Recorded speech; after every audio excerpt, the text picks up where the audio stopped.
Good afternoon. This is Laura Belanger with your weekly weather briefing. Today is Thursday, August 12th, and we'll cover the weekend into next week, including what Tropical Depression Fred will be doing for our area.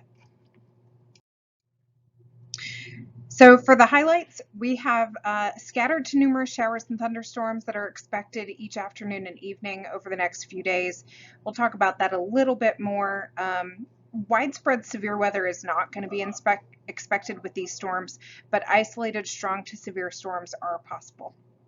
Our big forecast concern, especially as we get into late weekend and early next week, remains Tropical Depression Fred and what it will do. We will continue be doing our email briefings over the next several days to address the impacts as the track of Fred gets a little bit more tailored going into this event.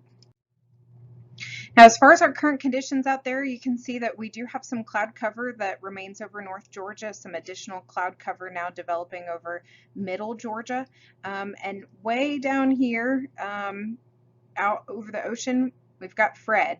Now it's continuing to impact some land. That's going to be creating a little bit more friction, keeping it that tropical depression status over the next few days, but we are expecting it to re-intensify as it moves out over the Gulf of Mexico just west of the Florida Peninsula.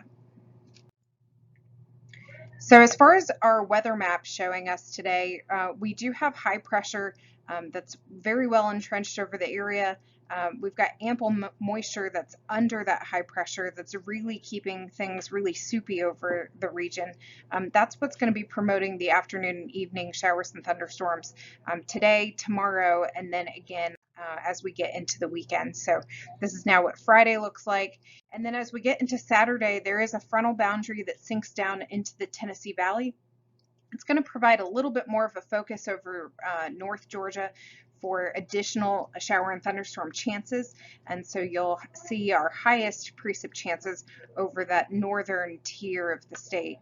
And then with Tropical Storm Fred, you can see there just at the tip of the Florida Peninsula as it moves into the Gulf of Mexico. That becomes our primary concern as we get into the latter part of the weekend. Now, over the next few days, these are the images for the Storm Prediction Center Outlook. You can see it's basically a carbon copy, one after the other there, with just general thunderstorm threat over the state. Again, with not much of a focus, especially today and tomorrow, to develop those thunderstorms. We're really just expecting your general run-of-the-mill activity, mostly in the afternoon and evening, with a possibility that they could extend into the overnight period. Right now, we can't rule out an isolated strong to severe storm, but again, that's not going to be our primary concern. Now, as far as the heat index forecast goes, we remain relatively warm over the next few days. You can see today is really where we sort of top out.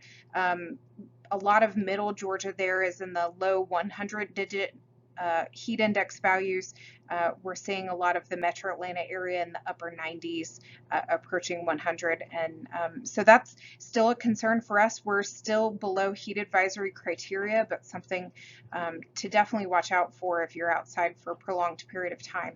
Now, as we get into Sunday and then again into Monday, our heat index values are generally going to be below the triple digits, and that's due to the increased cloud cover and the precipitation chances that we will be seeing as Fred approaches the state.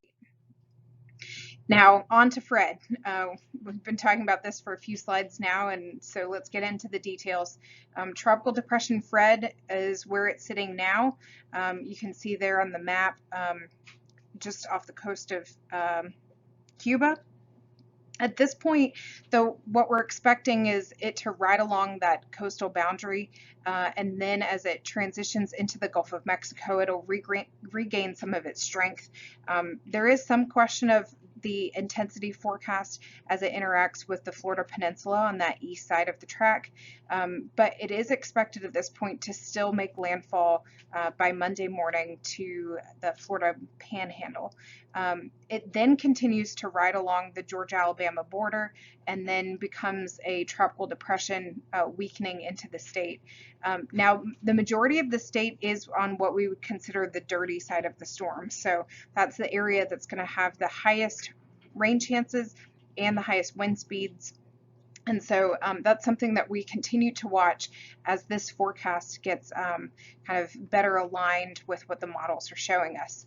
Now, if we look at the tropical storm force wind probabilities as we get into the state here, right now we are showing that there's a 20 to 30% chance of tropical storm force winds. Again, that's any wind speeds that are greater than or equal to 39 miles per hour. And the majority of the area of concern there is southwest Georgia. Now, as of the latest update, the Hurricane Center has included about another 3/4 of the state or so to see the 10 to 20% risk area of those tropical storm force winds as it continues to move into the state. That 10 to 20% area does include cities like Rome, Atlanta, Athens, Macon, and so on. So some of those highly populated areas in the remainder of the state. Now, this plot is showing us the tropical depression earliest reasonable arrival time. So as Fred strengthens to that tropical storm and then makes landfall, what is the earliest reasonable arrival time of those tropical storm force winds? So at this point, earliest arrival is Sunday morning, particularly to the southern portion of the state.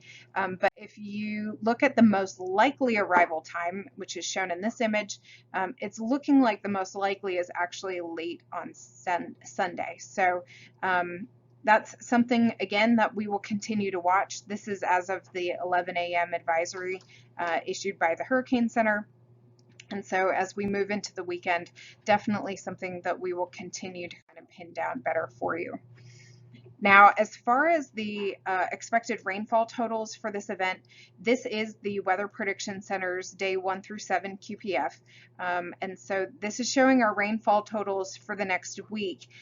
I understand that that is encompassing more than just Tropical Storm Fred as it moves in, but that's encompassing a good portion of the totals that we're seeing here. So this is probably the best view that we have at this point to show Fred's influence on the area. Again, as changes are made to the track of the storm, the highest rainfall amounts are going to be to the right of the track or the east side of the track. So if we see this storm track move further west where it's going to move over Alabama, more of these heavy rainfall amounts will be over a larger portion of the state. And then likewise, if the track moves further east, a lot of these higher rainfall totals will be over far eastern Georgia or maybe South Carolina, North Carolina. At this point, given the forecast, we are expecting 2 to 4 inches possible over a large majority of the state.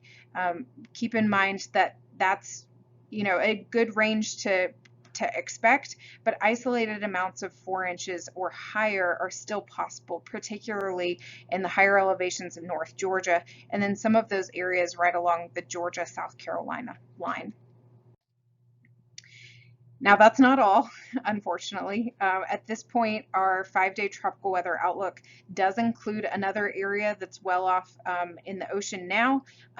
It does have a 30% chance of development through 48 hours, but when we get into the 5-day period, there's a 60% chance of development. So the Hurricane Center has highlighted the area here that you see in orange on the image, which does follow Fred rather closely, and so something, again, that we will continue to watch as we get into next week.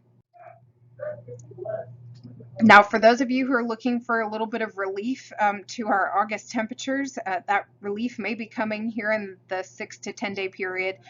This forecast is for the August 17th through 21st time frame, and you can see that most of the state of Georgia has a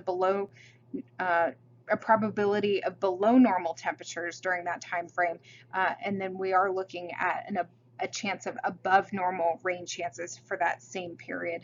And then if we go to the 8 to 14 day outlook, you can see neutral temperatures expected and an above normal chance of rain. So a little bit of a weather pattern change as we get into these extended periods over the next 2 weeks.